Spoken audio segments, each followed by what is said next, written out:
Hey, what up everybody? This is Stevie Breach coming to you here today.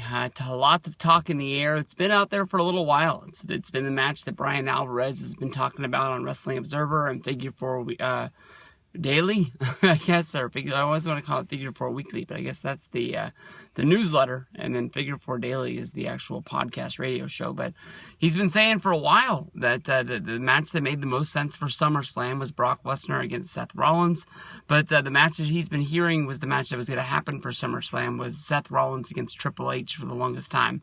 I'm all about seeing Triple H wrestle. Triple H is one of my favorite wrestlers that is out there, and the whole time I've just been thinking to myself, you're doing it's SummerSlam in the New York, New Jersey market for the first time in forever because SummerSlam has had it for the last 6 years. It's a big show on the East Coast in a major market.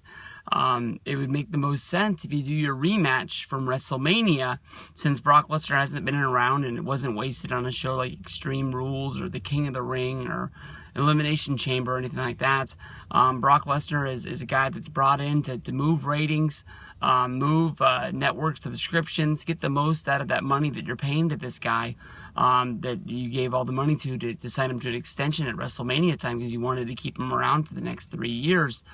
Seth Rollins is a guy that, Brock has only fought main caliber guys since being in WWE for those first few years of his time there. He had matches against Triple H, CM Punk, John Cena. None of his matches were really wasted on guys. Like, people were really wanting to see Brock versus Randy Orton, Brock versus Sheamus.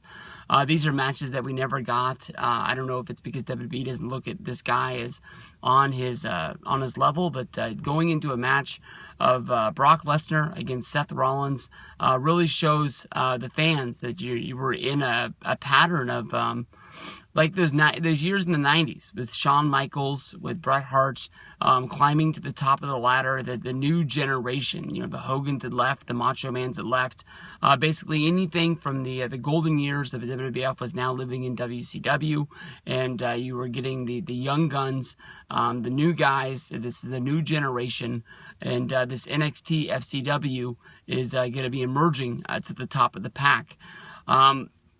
They're still saying that Triple H versus Seth Rollins is going to be your main event for SummerSlam. Last night, Seth Rollins was able to beat Dean Ambrose clean in a ladder match, one-on-one. No authority, no J&J security, no Kane, no Big Show. Nobody came running out of the back to help him. It was just a clean one-on-one match. I was really thinking that they were going to have some sort of a screw job finish. At the end of it, Triple H came out to say, "This is my guy, congratulations." Seth Rollins pulls out a victory. Every time Seth Rollins wins, it's like a Triple H win. So how do you get from this to that?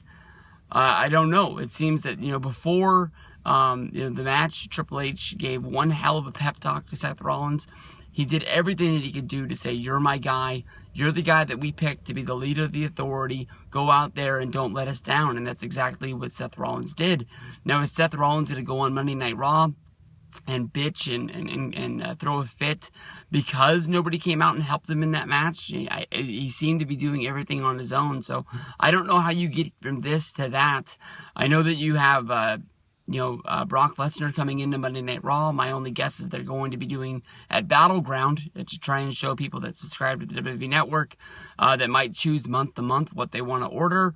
That Battleground is a month that you need to subscribe because Brock Lesnar is beginning his rematch against Seth Rollins, and Rollins versus Brock Lesnar is a big match that you need to see, and that would free up doing a solo shot at SummerSlam of Brock Lesnar against Seth Rollins. Seth Rollins against Triple H, which is the match that's rumored to happen. But then what causes the breakup of the authority?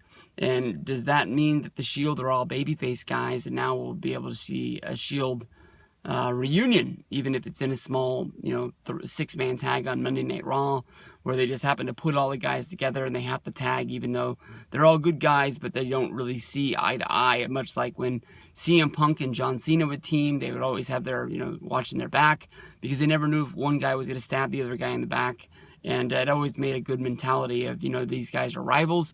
Even though they just happen to be good guys, they don't really like each other that much. So I don't know. I'm looking forward to Rollins versus Triple H. I don't know how it's going to happen, but they're telling us it's going to happen, so we got to wait and see.